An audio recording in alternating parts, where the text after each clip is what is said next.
नमस्कार प्यारे बच्चों। कबीर दास जी की साखियां सिर्फ परीक्षा के लिए नहीं बल्कि जीवन को बेहतर बनाने के लिए हैं। ये हमें अहंकार छोड़ने, समय का महत्व समझने और सच्चाई की राह पर चलने की प्रेरणा देती हैं। CBSE कक्षा 10 की बोर्ड परीक्षा में इन साखियों के अर्थ, प्रतीक और भाषा पर प्रश्न बहुत महत्वपूर्ण हैं। इसलिए आज हम इन पर आधारित 10 महत्वपूर्ण अभ्यास प्रश्न देखेंगे। बच्चों, हर प्रश्न सुनकर थोड़ा रुकना, सोचना और अपने मन से जवाब चुनने की कोशिश करना। याद रखो, संसार खाने और सोने में मगन रह जाता है, लेकिन जो विद्यार्थी जाग जाता है, मेहनत करता है और अपनी पढ़ाई को गंभीरता से लेता है, वही जीवन में सफल होता है। तुम सब में बहुत ताकत है, मैं तुम पर पूरा भरोसा करती हूँ, तो ध्यान से सुनिए। प्रश्न 1। कबीर के अनुसार मीठी वाणी बोलने से दूसरों को सुख और अपने तन को शीतलता कैसे प्राप्त होती है? A. चुप रहने से ऊर्जा की बचत होती है। B. मीठी वाणी से शत्रु डर जाते हैं। C. मीठा बोलने से समाज में केवल दिखावा बढ़ता है। D. अहंकार त्यागने से मन शांत रहता है और मधुरता दूसरों को प्रभावित करती है। प्रश्न 2।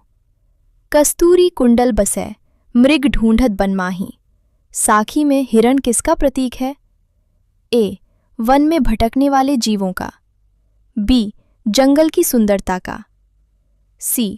ईश्वर को बाहर खोजने वाले अज्ञानी मनुष्य का। D. तेज दौड़ने वाले पशु का। प्रश्न 3। काल करे सो आज कर, आज करे सो अब। साखी का मुख्य संदेश क्या है? A. काम को कल पर टाल दो। B. काम को तुरंत पूरा करो, देरी मत करो। C. आराम से काम करो। D. समय का कोई महत्व नहीं है। प्रश्न 4। कबीर ने संसार को सुखिया और स्वयं को दुखिया क्यों कहा है? A. क्योंकि संसार के पास धन है और कबीर गरीब है। B. क्योंकि कबीर को नींद नहीं आती। C.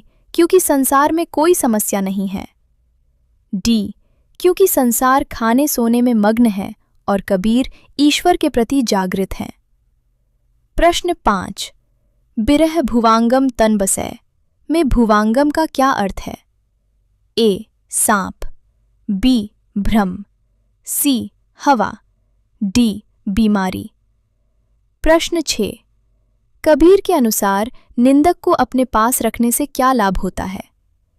A. वह हमें समाज में प्रसिद्ध कर देता है। B. वह बिना साबुन पानी के हमारे स्वभाव को निर्मल कर देता है। C. वह हमारी तारीफ करता है। D. उससे लड़ना आसान होता है। प्रश्न 7। एक अक्षर पीव का।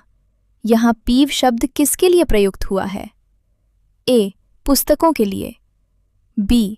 माता पिता के लिए। C. प्रियतम अर्थात ईश्वर के लिए। D. पीने योग्य जल के लिए।